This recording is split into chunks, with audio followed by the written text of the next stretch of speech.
Alright, perfect problem 4 for Math 111. Let's see, we're asked to find the average rate of change. Let's see, maybe I'll abbreviate average rate of change. What's that equal to is the change in y divided by the change in x. And here's our function here, and here's our x values. So it's a little bit tricky because we don't get numbers. But maybe we call this one over here x1 and this one over here x2.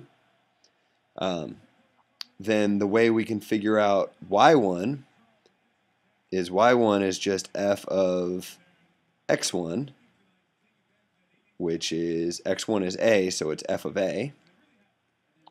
Let's see, f of x is x cubed plus 3, so f of a would be a cubed plus 3. Let's see, y2, same idea. Y2 is going to be f of x2, which is f of, let's see, x2 is a plus h. That's a little bit harder to figure out. Here's f of x, so instead of writing x, we'll write a plus h cubed plus 3. Figuring out a plus h cubed is kind of annoying. You sort of have to FOIL twice, unless you know some little shortcut tricks like I do. But if you FOIL this all out, you'll get a squared plus 2ah plus h squared, and then multiply that by a plus h, and what you'll end up with is a cubed plus 3a squared h plus 3a h squared plus h cubed.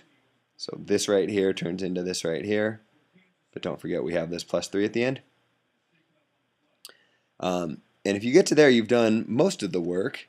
Now we know what y2 is, y1, x2, and x1, so we can just kind of plug into our formula over here. I'll use parentheses just to emphasize what I'm talking about for y2 here. y2 is all of this stuff. So a cubed plus 3. So what was I doing here? I guess I'm writing y2 up here.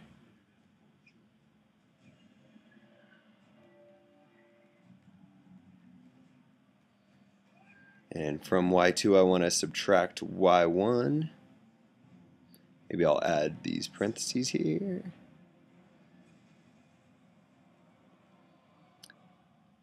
So what I've got up top here is the difference in the y's, y2 minus y1, and in the bottom I want x2 minus x1. Let's see, x2 is a plus h, and x1 is a. So let's see, if I simplify things, up top I got a cubed plus 3a squared h plus 3ah squared plus h cubed plus 3 minus a cubed minus 3. And on the bottom, a minus a just goes away, I just have an h. And what's kind of nice is up top, the cubes cancel and the 3's cancel. And all the remaining terms have an h in them.